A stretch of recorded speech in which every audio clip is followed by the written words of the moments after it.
Thank you, Victor, and thank you, Taylor, for the invitation and the introduction. So I'll talk to you a little bit about orthography, thinking about English learning and teaching, right?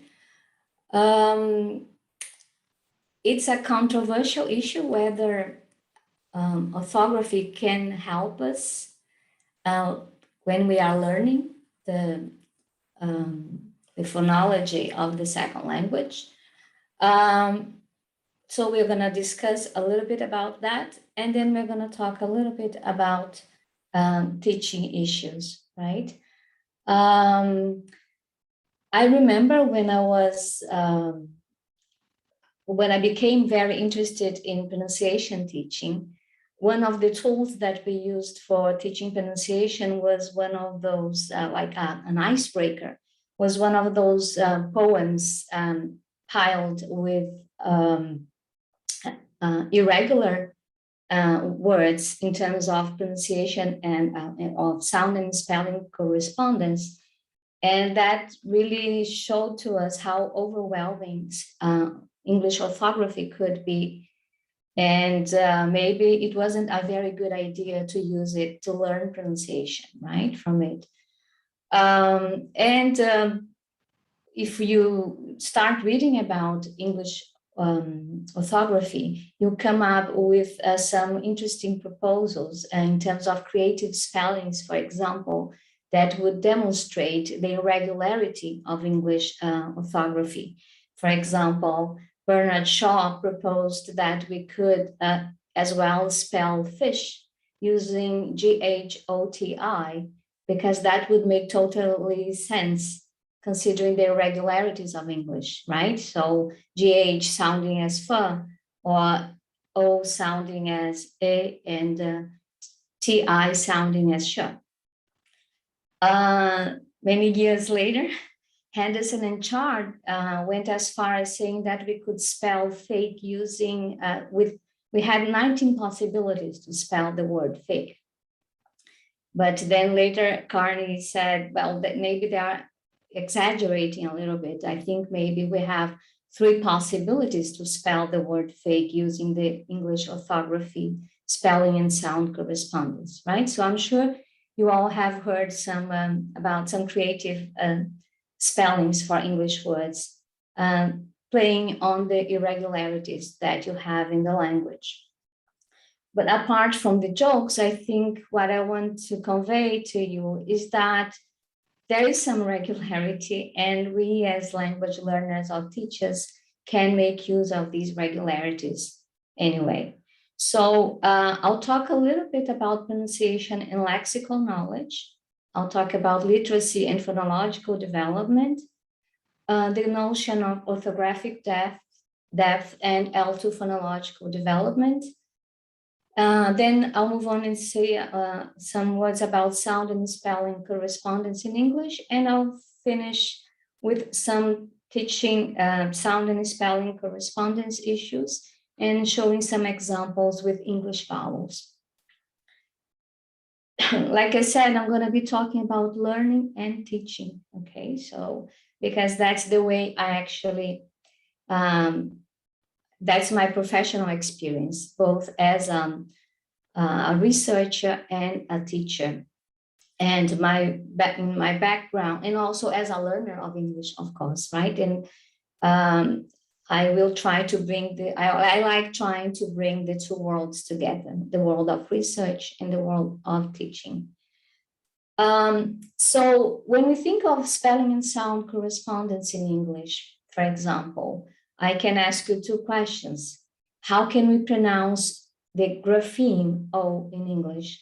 Or how do you spell the schwa sound in English? Because when we are talking about sound and spelling correspondence, we can ask the question from the grapheme to the sound perspective, or from the sound to the grapheme correspondence perspective, right? So if you attempt to answer these questions, if you take a few minutes to think about them, you'll see in your answers why English orthography has a bad reputation, let's say, for regularity. And if you look at the O grapheme, for example, you will find that it can be pronounced, it maps onto many different vowel sounds, right? Either when it's spelled like a single O or when it's spelled with double O. And when you think of, if you answer the other question, how can we spell the schwa sound? We'll see that the schwa sound matches or maps onto all the vowel graphemes plus the Y grapheme, right? So based on that, you can see that for a language learner, it could be very challenging sometimes to guess the pronunciation from the spelling or even to spell the word, right, based on the pronunciation. When I think of the language learners that I have contact with in Brazil, for example, and this is, I think, the situation in many other countries where English is taught as an additional language, we know that we are generally talking about learners who are literate, right? And as we become literate, our knowledge or our ability to learn the phonology of a second language changes as well. Because once we are literate, we are going to make use of this tool that we have, which is knowledge about sound and spelling correspondence. And this is the case for Brazilian learners, for example, because we have an alphabetic orthography. So we say that our lexical, when we build our lexical knowledge, right, we learn simultaneously, we are building this knowledge using the phonological form that we are exposed to, but also the orthographic form. And for literate learners, especially learning in the classroom, the orthographic form is really present. And sometimes it is our first contact with language, with the language or with the word, even before we hear it, right? Or it comes together, or sometimes we actually read it first. So that is to say that it is very difficult not to use the support of orthography. It is there, right? And we're going to make use of it because it's part of our learning process to use all the resources we have. So for us, for second language learners, phonological learning derives from both the orthographic form and the auditory input. And in addition to that, we have other resources that we use, metalinguistic information that we may have about sound and spelling correspondence, about how to articulate a sound. So as Cutler explains, when we are building these phonological representations for the second language, we are making use of all this information that we have. So for example, when we are faced with difficult vowel contrasts, and for example, for Brazilian learners, distinguishing between the high front vowels is a challenge, right? We don't perceive the acoustic cues that distinguish the words. We try to rely on duration of these vowels, but one thing that we do and that I do as a learner of English is to rely on spelling, sometimes to try and guess which vowel is being produced or should be produced. So we're going to try to map the most common spellings to the vowels, right? And we do this automatically because we are, as literate learners and as we have this knowledge, we're going to make use of it, right? Is that good? Is that bad for language learning? It could be both.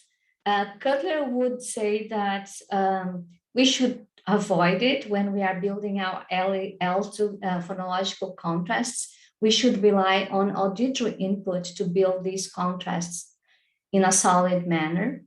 But the matter of the fact is that we cannot avoid using this orthographic information, either because we are seeing the written form of the word or because we have it stored in our mind and we are using this knowledge. We are retrieving this knowledge about orthography.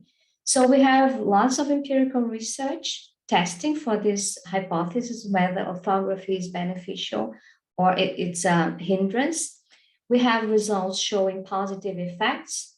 We have results showing positive and negative effects of orthography.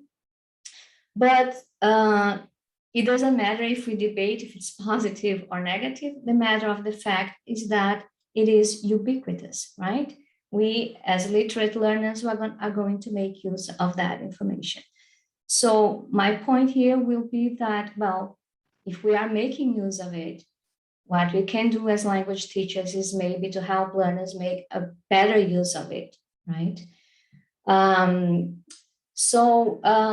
In research, when people try to test the effects of orthography on phonological learning, they're gonna discuss orthographic depth.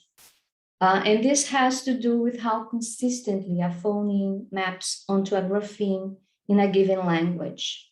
And then languages are generally classified as being transparent languages with transparent orthographic systems, or languages with opaque orthographic systems. So a transparent system, the ideal system, right, would be a system where grapheme and phoneme relations are regular, so that there is a perfect match of one grapheme mapping onto one phoneme. And on the other hand, the opaque system would have a grapheme-phoneme relation that is irregular, so one grapheme would map onto several phonemes, or the other way around, right? So probably you won't find a language that is totally transparent, totally opaque. And this is the case of English, right? In English is known as a highly opaque language. Actually, Frost classifies English as the English orthography as the most inconsistent writing system of the Indo-European linguistic family. So, and this is not to say that English is always irregular, right? Of course, English has transparent relations as well. So if you think, for example, of the B grapheme, it would match onto the B sound, right? Most of the time you have some cases of silent B, but most of the time you see that it would match into the B phoneme. And the cases of silent B would be explained probably, you're going to look into the history of English orthography and some changes that were introduced here and there, or some borrowings from other languages, and then you will understand why it's not like 100% a 100% match, but most of the time that's the match. And the F grapheme would map onto the F sound, the F phoneme. So these are examples of transparent relations, right? On the other hand, you have opaque relations, some for consonants and many for vowels. So for example, the TH grapheme can map on the th, or even t. And the O grapheme, as we have already discussed, maps onto many vowel sounds.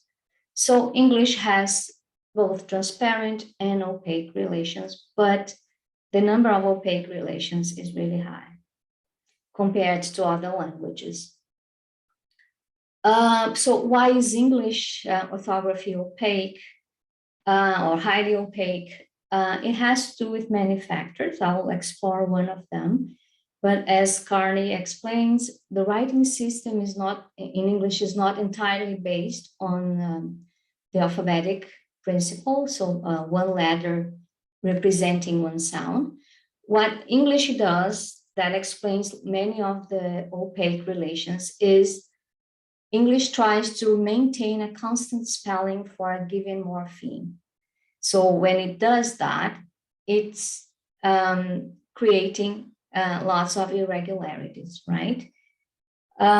Also, many irregularities come from frequent borrowing from other languages and some historical explanations based on spelling reforms, right? And then, of course, there are sound changes, as it is common in every language, but people don't go around changing the spelling system every time sound change is consolidated. So I'll give some examples of the first factor here, right? How English tries to maintain a constant spelling for a morpheme. So these examples come from Carney. He explains, for example, that English will try to keep the spelling representation of the base form of a word. And when you add suffixes to create new words, the sound will sometimes change, like in these examples, but the basic spelling will be preserved, right? So you have electric, electricity, electrical, and electrician, right? So you see that in electricity and electrician, the sound corresponding to the C spelling is different. But English is using that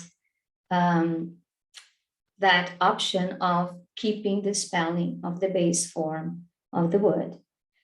Another example that is very well known in English is the ED morpheme, right? So the ED morpheme for regular verbs spelled with the ED form. And when you have some changes, the changes are actually in the, like adding the extra consonant or doubling the consonant, or merging the final or the silent E letter, the silent E grapheme with the grapheme of the ED morpheme, right?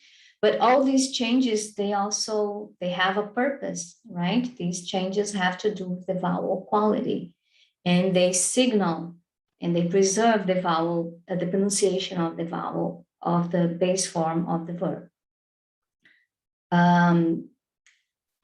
So because English has many examples of this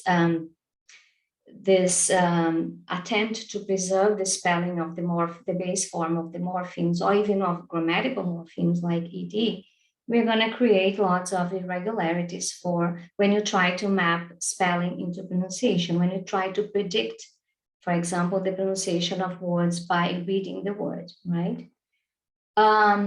And of course, this is the irregularities are expected because the number of graphemes that we have in the language are shorter than the number of vowels. For example, or than the number of sounds, sorry. So for example, if you think of vowel graphemes, English uses the 5 vowels plus the Y letter to represent vowel sounds. But when you look at the number of vowel sounds, depending on who you are reading and which variety of English you are talking about, you might have between 10 or 11 stressed monophthongs. You also have to deal with the schwa sound and the sound that is the sound of the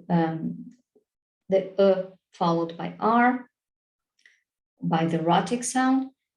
You have 3 or 7 diphthongs, depending on who you are reading and the variety of English being described.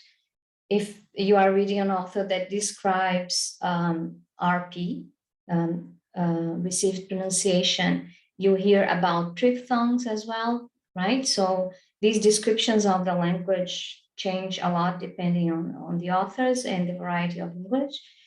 But the matter of the fact is that you have many more vowel sounds than you have letters to represent them.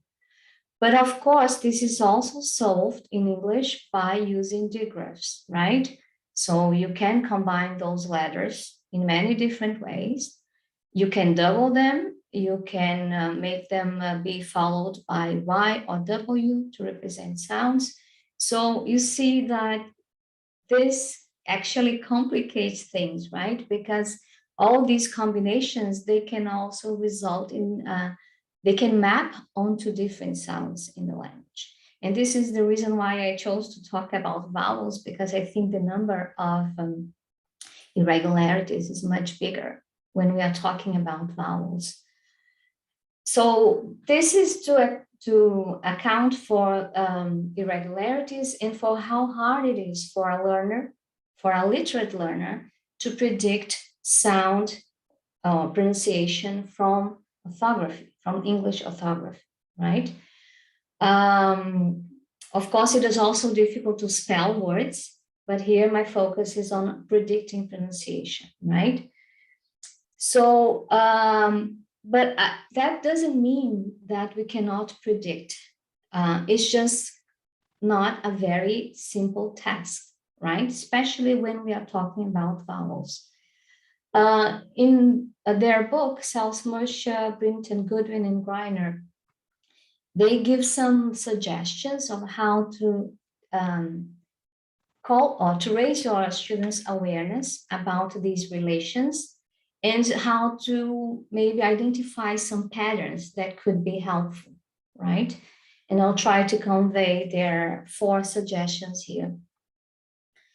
One thing that they will discuss is that you have somehow to use the notion of syllable structure, and you have to use the notion of lax and tense vowels. You don't need to give those names, right? But these are 2 factors that could help us predict pronunciation of vowels based on the spelling.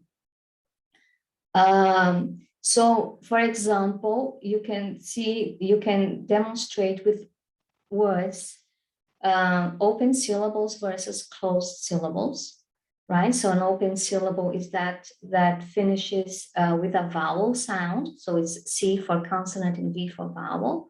So for example, the words know and say. And closed syllables finish with a consonant sound. It could be one consonant or more than one consonant, right? And they could have also more consonants before the vowel, but at least one vowel and a consonant. Here the examples have 2 consonants that clap with consonant, consonant, vowel, and consonant, or claps with consonant, consonant, vowel, consonant, consonant, right? So there are many possibilities here in English.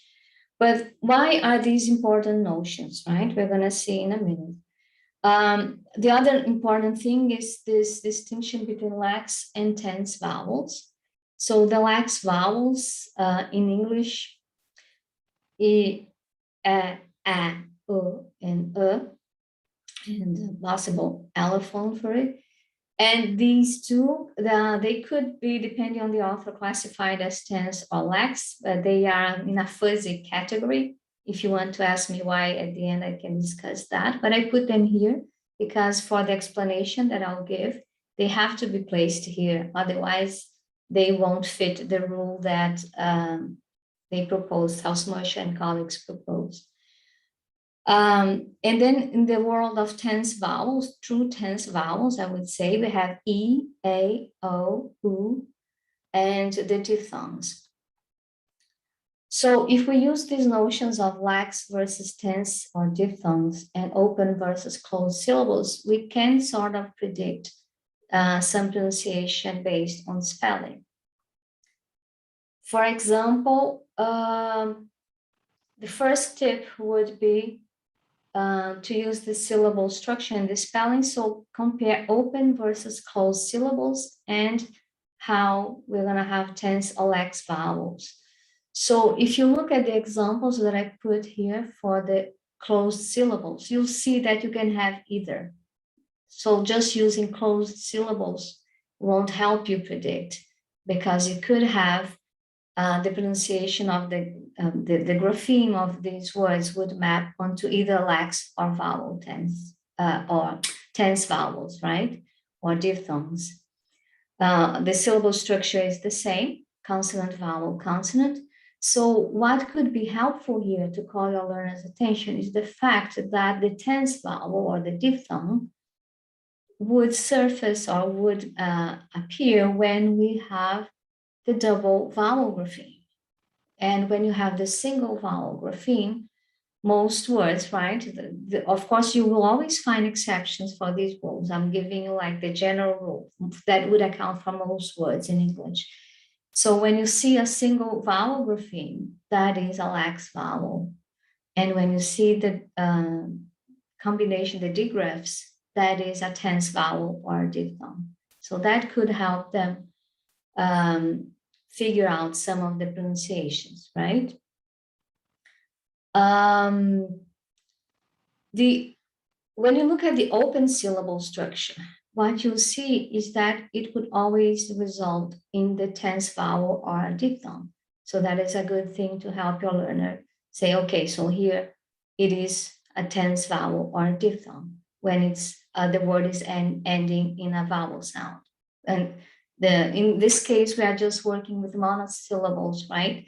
When it's a longer word, things also get more complicated. We won't get to the point of discussing that, but this rule applies well to monosyllables.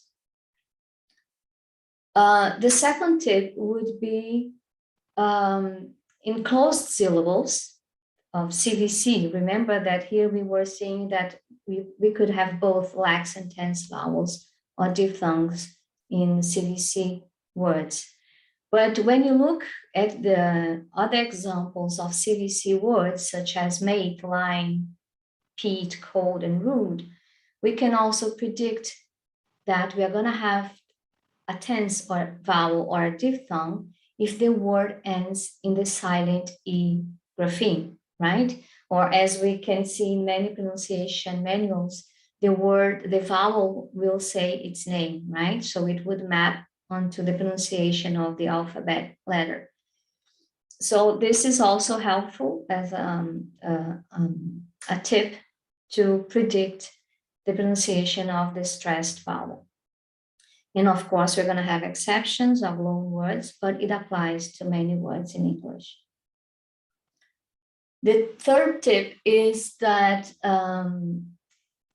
again, in this CVC type, where you can have both lax and tense vowels, if you look closely to the spelling, right?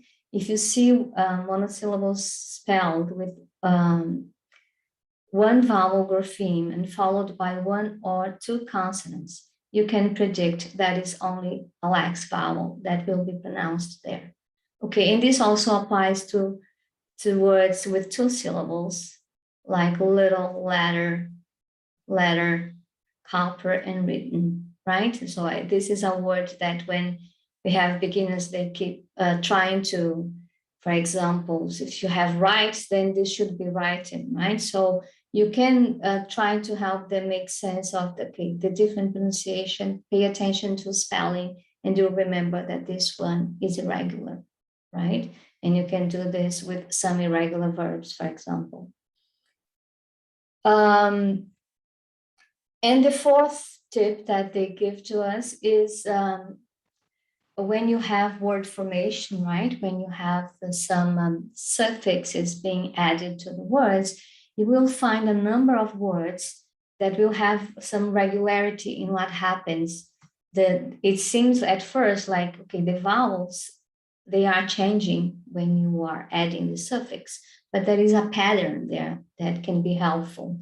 So you change from a tense vowel to a lax vowel, so from sane to sanity, nature, natural, discrete, discretion, nation, national, tone, tonic. So, and here again, reduce, reduction, cycle, cyclic, meter, metric, serene, serenity, wild, wilderness. So what is happening here is that we have this alternation between the tense vowel to the lax vowel when you add the suffix. But remember that rule of English preserving the spelling of the base form of words, right? So this is what's happening here. The base form spelling of the words is being kept, but the pronunciation, once you add the suffix, is changing, and the vowel quality is changing as well, right? But the spelling is maintained. So this is something that you can work. Of course, you don't need to list many words, but you can show when this appears in your teaching, in the text or in the vocabulary building that you are having in class, you can call students' attention to these patterns.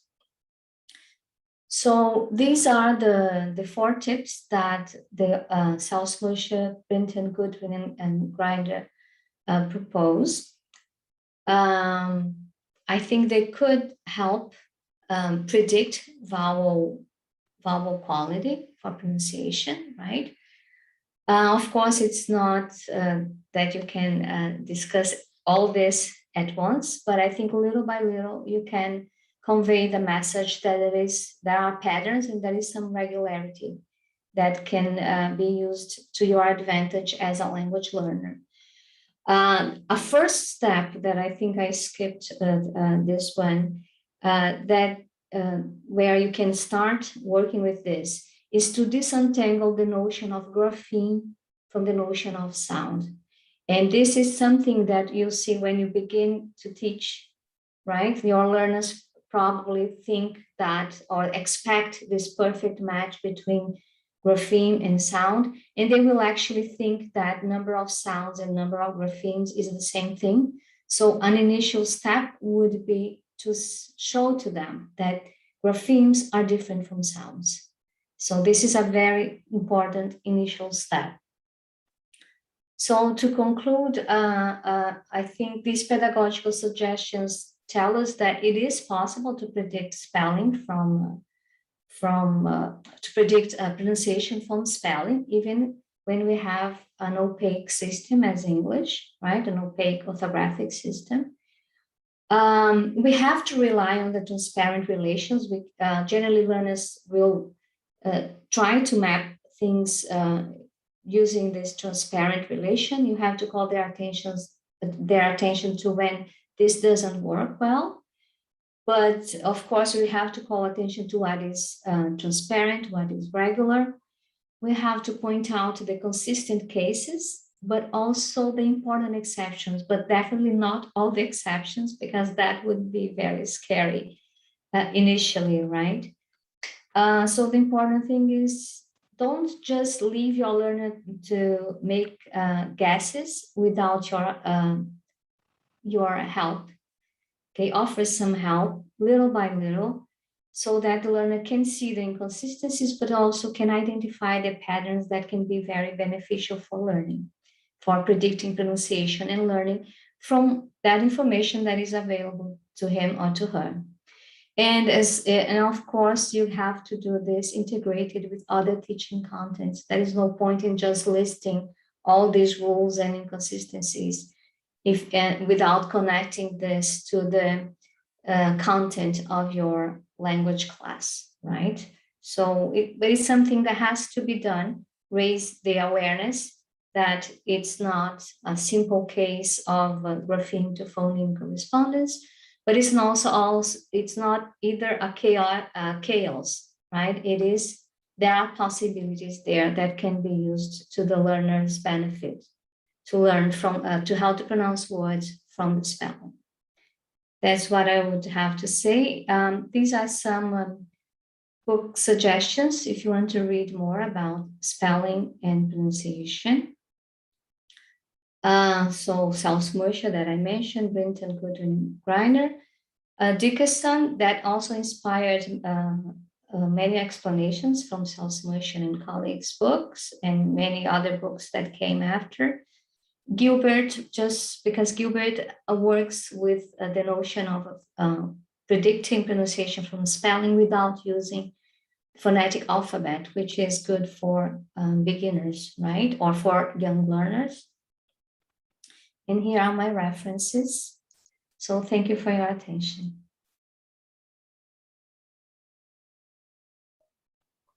Thank you for that, Rosane.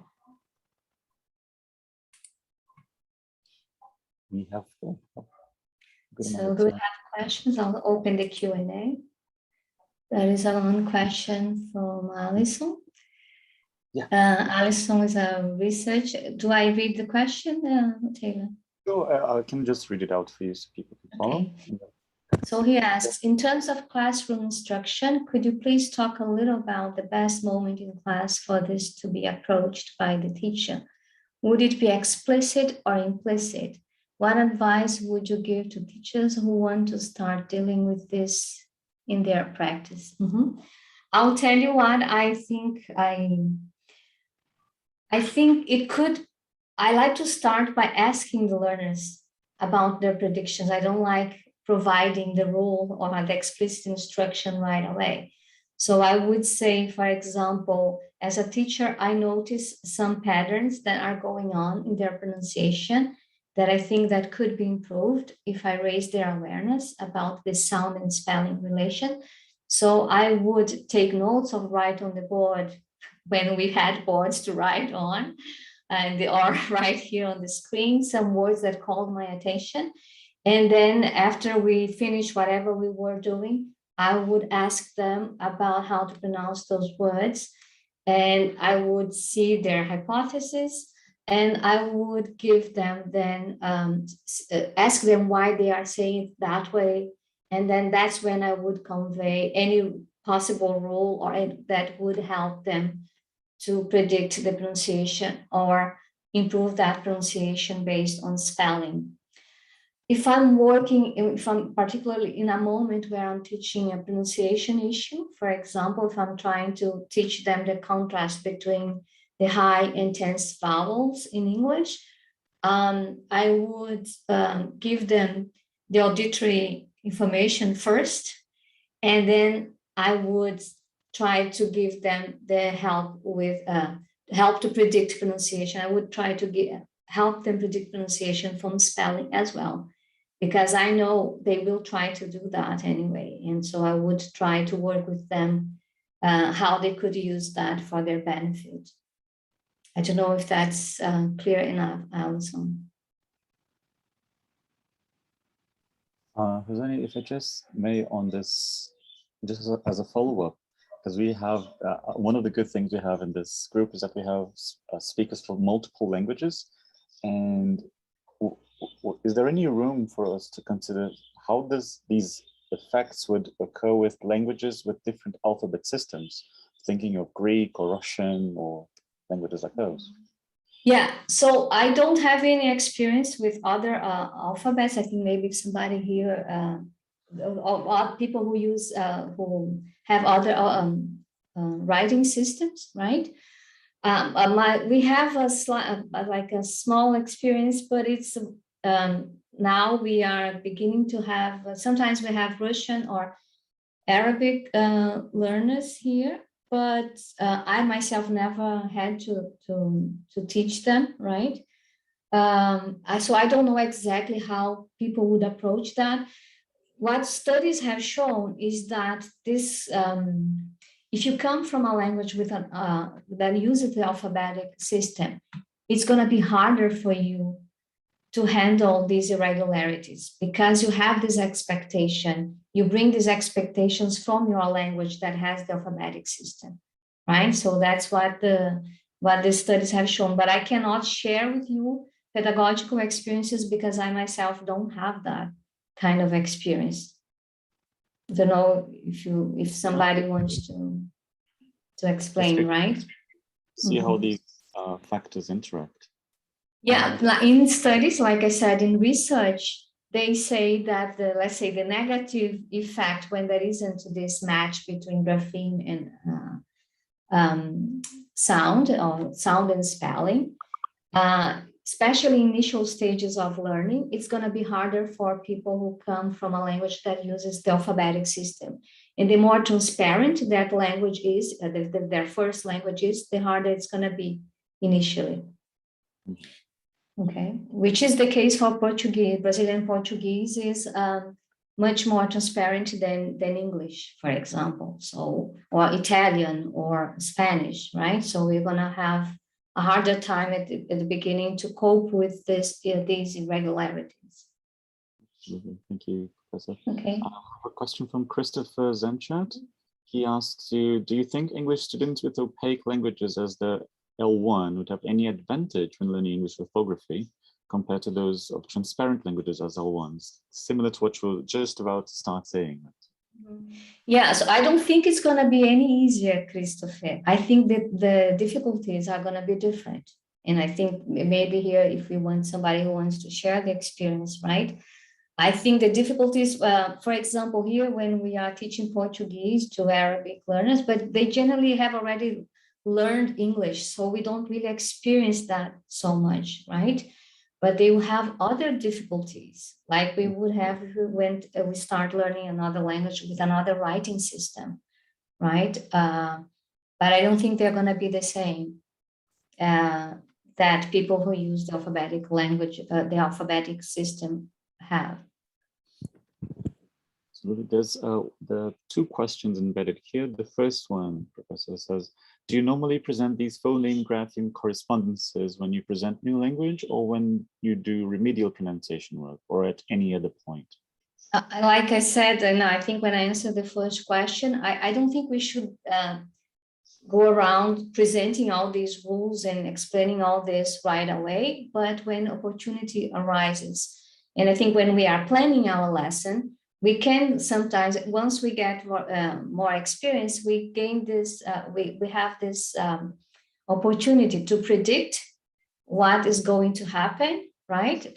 And be prepared, right? So, okay, so now today we are working with word formation, for example, and we are working with these particular suffixes. So I know this vowel alternation thing will come up. So I'll be prepared to teach that at some level with some suffixes, for example. And then in another lesson, I work with other suffixes that appear in a text that we are reading. And then I bring that issue again, and I emphasize that point again. When I'm teaching how to, well, we are talking about telling about past experiences. I know the ED morpheme will come up. I'll teach the base form. I'll teach spelling because that is something we have to teach when we are teaching ED. I'll teach pronunciation, and then I'll try to help them make sense of that. Okay, why do we double the consonant? What happens if we don't double the consonant? So I think these things have to come up little by little. What my point is that we cannot simply ignore those things because they are challenging, right? We cannot leave our learners on their own to try and figure out all those rules that are there in the language, and that you as a language teacher can try to make it, let's say more accessible for the learner, or you can make it easier for them to see what is there, to identify those patterns. Adriana Gonzalez asked for a recommendation. Would you suggest that Sals Mercier's book that you mentioned with the other two authors would be a good starting stamp, or? Sorry, Victor, your voice got a little bit. Can you say that again? Sure. Your microphone is it in the chat? Because I can read it. Yeah, it's from Adriana. I was just complimenting it by adding, because you mentioned Sals Mercier's book. So would you say starting point, or would you add something else? As a suggestion for teaching, yeah, Sals Mercier's book is a book meant for language teachers, right? Mm-hmm. So for me, in my career, it was very important as a textbook that would explain to me things that I, as a language learner, was trying to understand, right? And of course, nowadays we have many other books. I think many pronunciation manuals will have great ideas also of how to approach spelling. I think Mark Hancock's book, or Gilbert, like I said, Gilbert would have an alternative if you don't want to use the phonetic alphabet. I myself have a book that is intended for Brazilian learners, where every time we discuss vowels or consonants, we call attention to spelling. So there are many pronunciation books. Like I said, Dickinson is a text that is also for more, you as a teacher would read it. It's not something for you to in the classroom, right? Sals Mercier has some teaching ideas, actually. So she has the Sals Mercier and colleagues book have the description, but also they also have teaching ideas that can be used.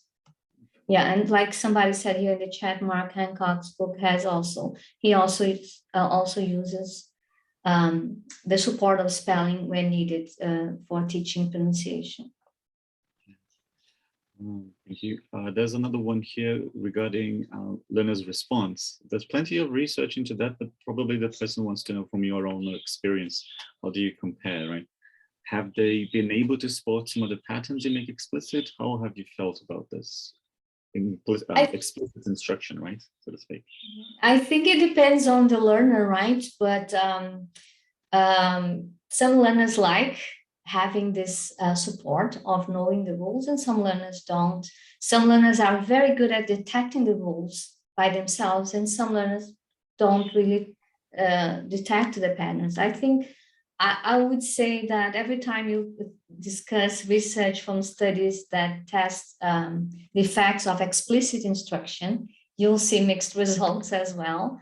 In my own study, for example, as a doctoral student, one of the things that I did, and I had some follow-up studies, was, for example, Brazilians are well known for when we see a vowel, we want to pronounce a vowel, especially in some varieties of Brazilian Portuguese. In my variety, for example, in the south of Brazil, this happens a lot. So when we see the silent E letter, we want to pronounce it, right? So when you have beginners, very often they will pronounce and will add another syllable to the word. So that is one thing that I like doing, I think, and maybe I should have brought to you some activities that show that. Calling attention to the fact the silent E letter, right? One of the rules that we had there is not pronounced, but it indicates how the vowel that precedes is pronounced. It's something very interesting how it can be easily noticed by learners and how it can have an impact in the long term in their pronunciation. And so instead of saying namey, for example, they start realizing, okay, it's name, so it's not that extra syllable, teaching them the notion of syllable counting, right? And disentangling then spelling from pronunciation. It's a very important initial step. It is the first thing that I do when I teach pronunciation to beginners is to work with the notion of sound and graphemes as different things. Thank you. It's interesting when we deal with lots of textbooks that do include pronunciation, they happen to leave the pronunciation part for after all the language has been presented. So if you want to try to connect those areas, it can be really difficult. Adam Scott has a question here on asking your opinion or your experience of using phonemic system to support teaching of letter sound correspondences. Is it a help or hindrance compared to just using the alphabetic code as phonics does? Using the phonetic alphabet, is that as a tool? Yeah. I love the phonetic alphabet, I won't lie to you, right? And I wish I could always use it. But it's not always the case that you can use it. But generally, I think I like the phonetic alphabet so much that I hope that when I'm teaching language courses, I try to convince my learners that this is a beautiful tool. And I convince some of them. So some of them become researchers in the field of phonetics and phonology, but it's not for everybody, right? But I think nowadays it became much even easier for us to tell learners that the phonetic alphabet is a good tool if you want to be an independent learner, if you want to have tools to monitor and to learn by yourself. Because now we have all these online dictionaries, and you can listen to your pronunciation, but still sometimes listening is not enough for you to produce that word, right? So you look at the transcriptions. That is something that I do all the time. I like seeing the transcription. So if you have any knowledge of the phonetic alphabet, that is amazing for you to predict pronunciation, for you to learn using the tools that are available. So although I don't use the phonetic alphabet all the time, but I work in a, let's say, in a privileged context in which I'm working and with people who are going to become teachers, right? They are undergraduate students and many of them will become teachers. Not all of them, but many of them will. And I think that is a tool that a language teacher should possess, basic knowledge about the phonetic alphabet, right? But if I was teaching regular language learners in a language school, I would probably won't have the opportunity to use the phonetic alphabet as much as I use when I'm working with teachers. But I think even in regular schools, you can find ways of at least minimally working with the phonetic alphabet, especially to deal with vowels, because there is so much, that there are so many irregularities with the vowel pronunciation world that you can have the support of the phonetic alphabet. And if you are working with kids, there are those amazing charts that you can place somewhere in the classroom and use with them, right? I would use the vowel symbols, at least to work, the phonetic alphabet vowels to work with them. Thank you. Yeah, and it's great to see, especially as how applicable this is across the board, really, right? There's a question by Rosane Silveira. She says she has many elementary students and she'd like to teach them pronunciation. So is there a better way of teaching this level? Would these tips also apply to them? I think she mentioned she's referring to Salsmasia's golden tips, as you mentioned. I think young learners, they are very quick at detecting patterns. And I think, for example, the silent E pattern is something that is often used to teach kids how to spell. And I'm sure you can use that to help them with the vowels. And they will pick that up very quickly. And like I said, those vowel charts that have keywords or pictures associated with words, they are a great resource to use with kids. I think they're going to enjoy it. They're going to think it's fun to create maybe their own vowel chart later on, draw, color them. So you can make it more playful for them. But I think you can help them figure out, because maybe you are, I don't know if you are concerned, probably you are not concerned with teaching them spelling, because they are not going to be writing a lot yet if they are very young. But you are concerned with helping them figure out that the spelling and sound correspondence in English is different from their first language. So I think that you will find for sure books that will help you with that, right? I have like the vowel charts. If you want, you can ask me later on. I have many links to vowel charts that are made available for free, and then can give you some ideas of how to use it with young learners. That would be wonderful. And Professor, there's a question by Tuana Hamed asking, what kind of research topics would you suggest when transparental to learners learn English? So maybe for most extreme cases, maybe Spanish or some Slavic language. Yeah, so here in Brazil, we have some research, like Alison, who is here with us, for example, has conducted research. I myself have done that.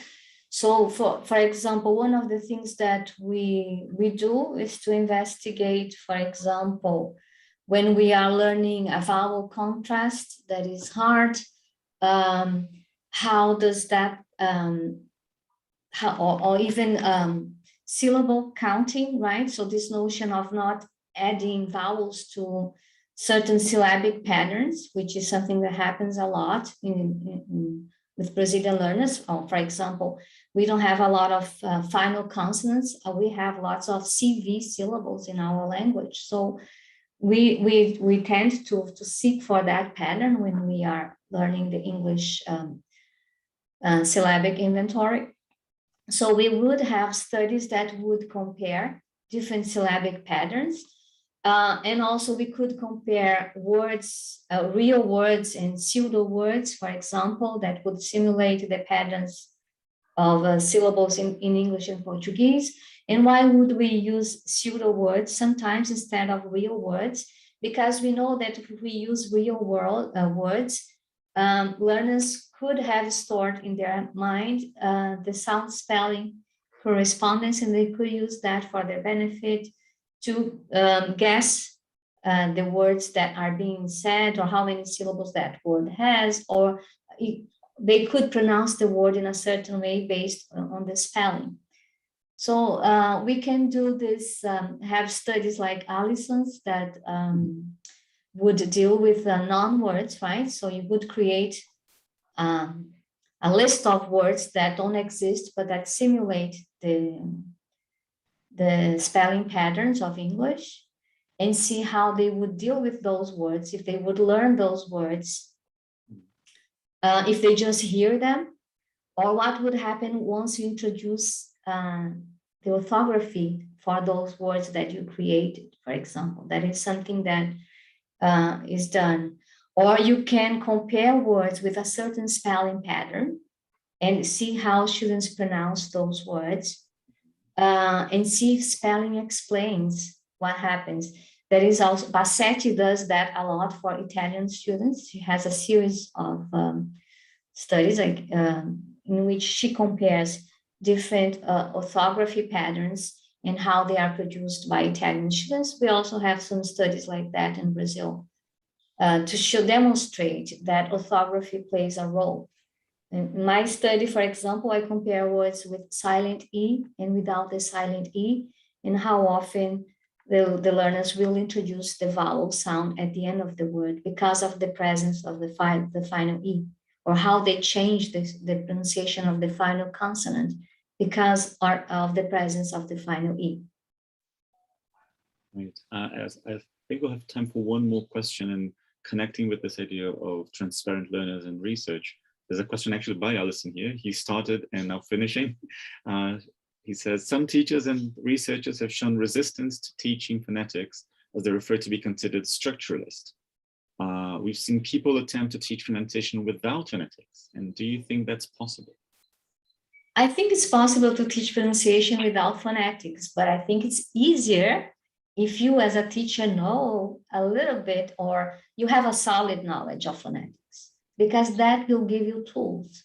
If you don't want to use that highly specialized phonetic knowledge with your learners because it's not appropriate, that's one thing, okay? Because you as a teacher have to figure out if that applies or not to your learners.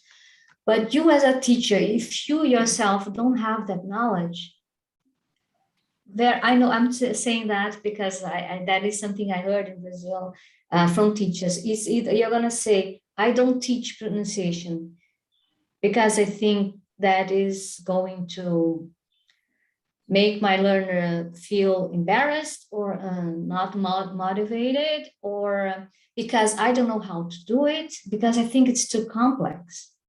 And I think that has to do then with maybe you as a teacher empowering yourself by taking this step to learn a little bit about phonetics and phonology, because that is the kind of knowledge that that will be beneficial for you as a professional to approach pronunciation teaching. It's not possible to teach pronunciation without knowing anything about phonetics, even if it's intuitive knowledge. You have to have that, right? And once you have some of that knowledge, you are better prepared to deal with it, even if you don't use the words, even if you don't use the phonetic alphabet, but you understand the system. And as you understand the system, you are better prepared to teach it. It's not that you are teaching, and I think in Brazil we still have this, I don't know if in other countries it's the same, but in Brazil we are in this moment when we have critical literacy, critical pedagogy, very strong, and trying to say that, okay, so we have to have this critical approach to language teaching, and then whatever structuralist approaches said is to be ignored, because that means we are going to erase the identity of our students, or we are going to try and transform them into native speakers of the language. That is a wrong idea about what pronunciation teaching is. I think for me, pronunciation teaching is as valid as teaching any other aspect of a language. And if we don't believe that we should do that, then we don't believe in teaching, because we just think that our learners will learn whatever they need from the apps. And that is something I don't agree. I think we as professionals, we have to have this, we have to feel prepared.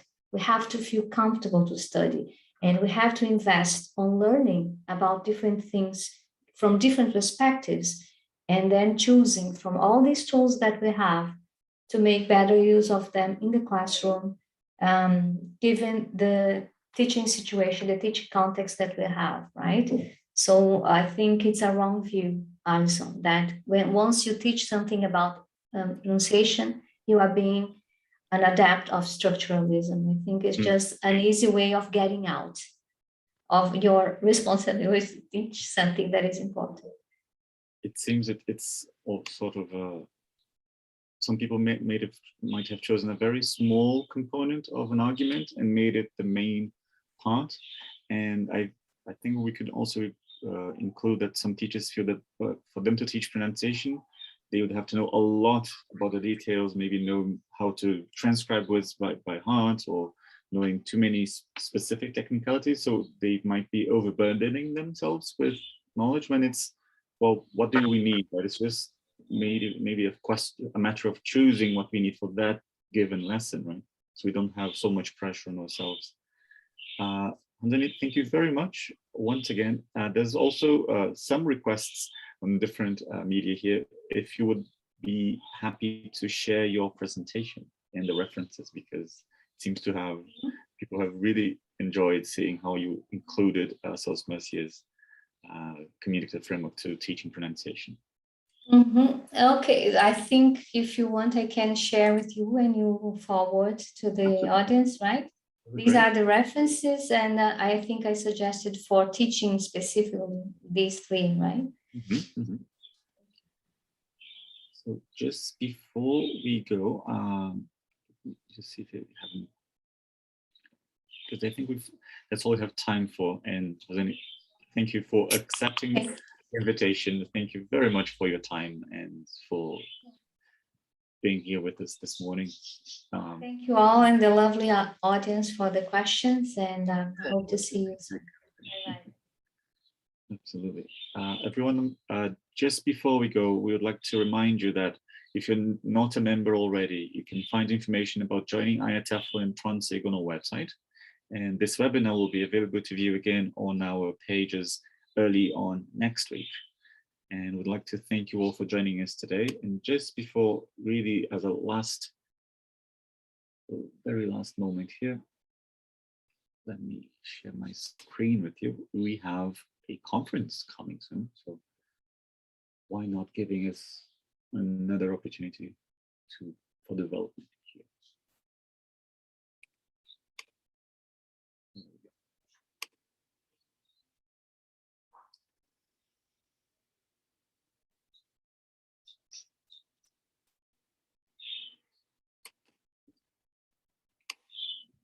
These are our pages, and Taylor has also shared the links on the chat box, and we have our PronSIG online conference coming early on in October. Mind, Brain, and Pronunciation: How Thoughts, Emotions, and Experiences Affect L2 English Pronunciation.